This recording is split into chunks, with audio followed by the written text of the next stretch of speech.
What's up, you guys? It's Tech Reviews back in another video. So today we're gonna be talking about iPadOS 18.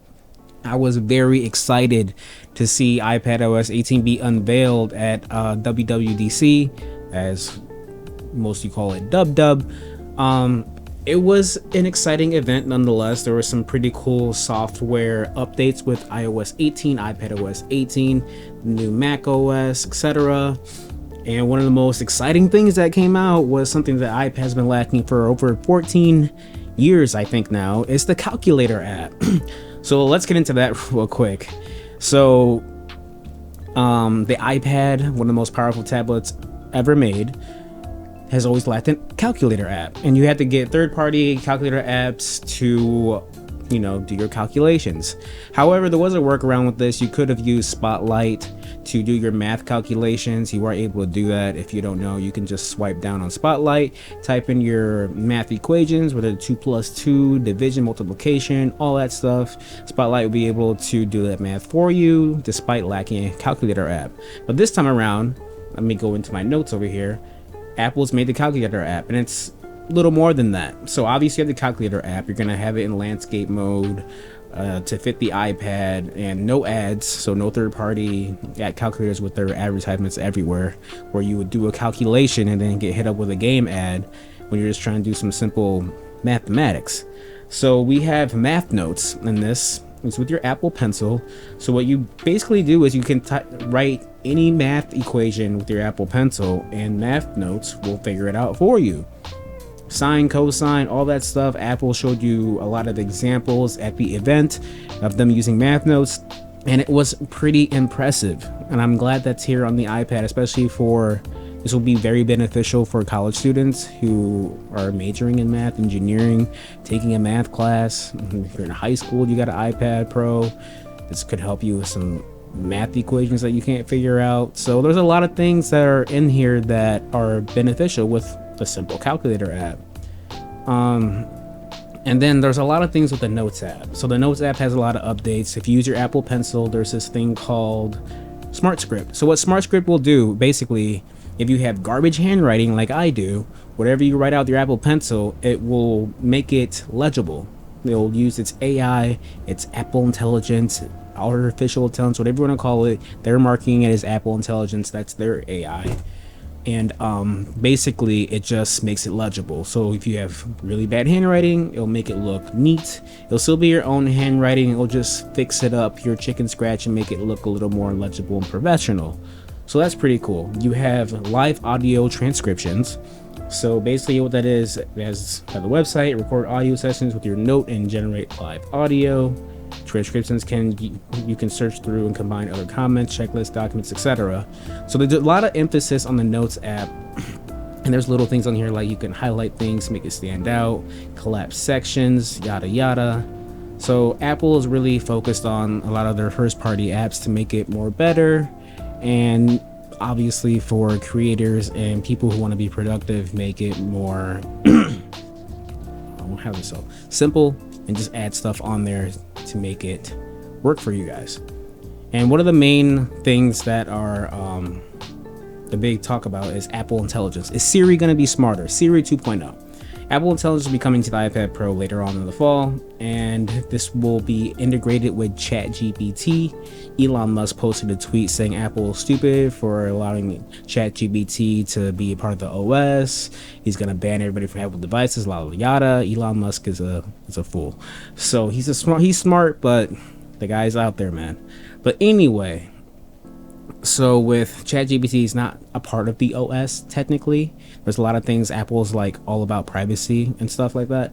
So Apple Intelligence basically is going to use ChatGPT, or ask you if you want to use ChatGPT if there's a request that Apple Intelligence can't figure out on its own for some reason.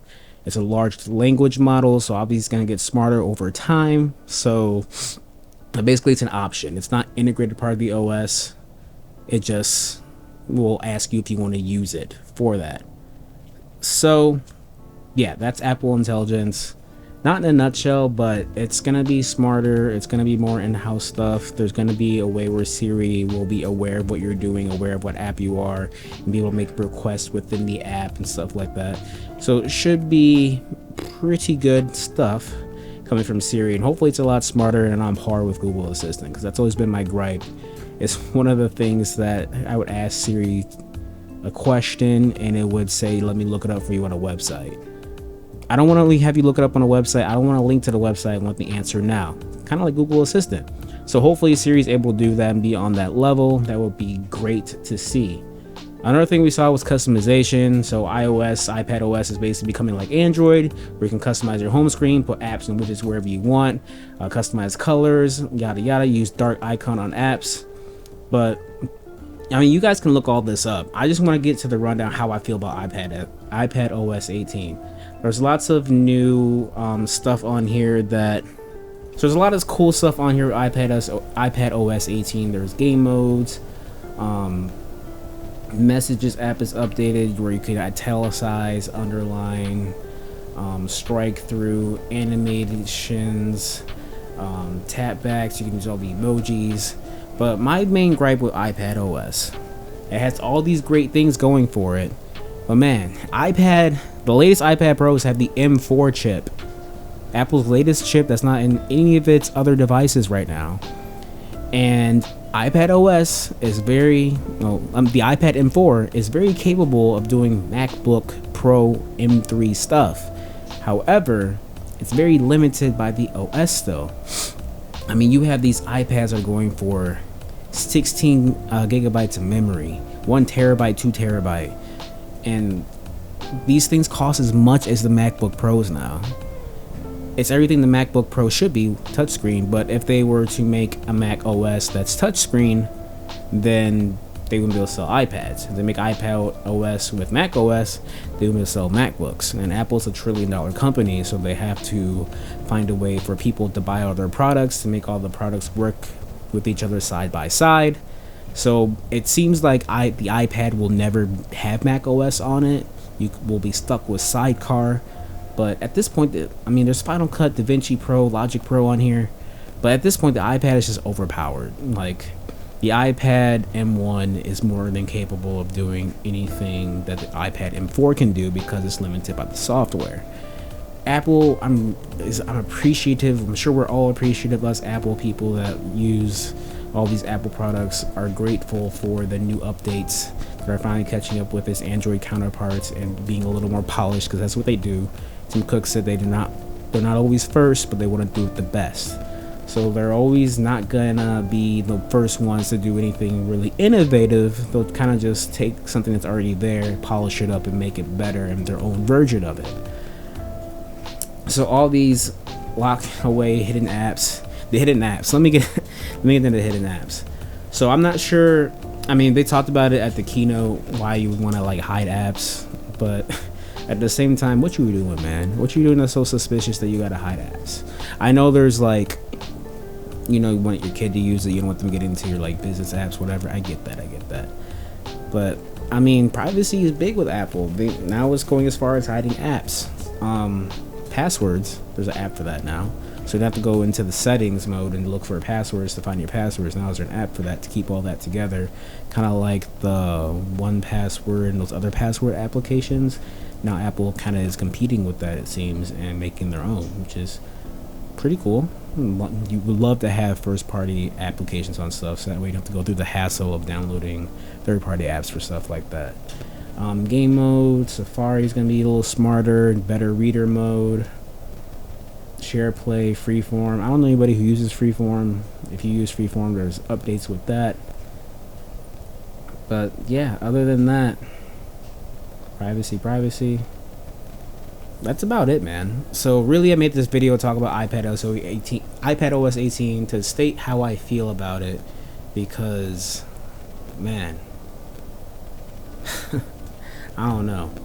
I was hoping it would have some macOS integration, and maybe you can mirror macOS, use macOS on the iPad in some kind of form, but it's still limited to its tablet format, and that just sucks. I mean, if iPadOS 18 was gonna have some kind of macOS integration, I would have sold my MacBook Pro. I would have sold my iPad. I would have got a 13-inch M4 iPad Pro, and I would just use that for everything. However, it's still a tablet, limited with tablet OS, and if I want to use like desktop stuff, then I will have to use a MacBook or a computer or something. I mean, the tablet can be used for a lot of things. Can it replace a laptop? Technically, no. In some form, depending what your workflow is, what you do for work, what your personal use is, it can. But right now it's still like an overpowered entertainment tablet, an overpowered Netflix device, an overpowered Max Hulu device that you can do some professional stuff on the go with touchscreen convenience and all that stuff. Man, I just feel like the iPad could be so much more with Apple Pencil, the touchscreen, the OLED that they have going for it now.